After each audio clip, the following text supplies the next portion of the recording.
रामचन्द्राय जनकराजजामनोहराय मामकरभीषदाय महितमङ्गलम्।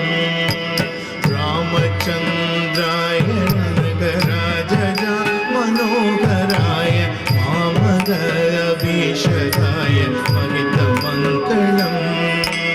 रामचन्द्राय जनकराजजामनोहराय मामकरभीषदाय महितमङ्गलम्।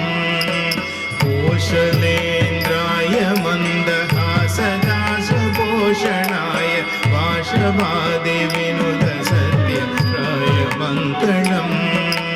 चारुकुङ्कुमोपेद चन्दनादिचर्चिताय हारकडगशोभिताय भूरिमङ्गलम्।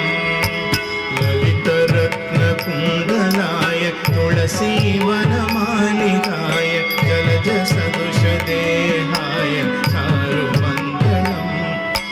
कुण्डलीकाक्षाय पूर्णचन्द्राननाय अण्डजातवाहनाय महितमङ्गलम्।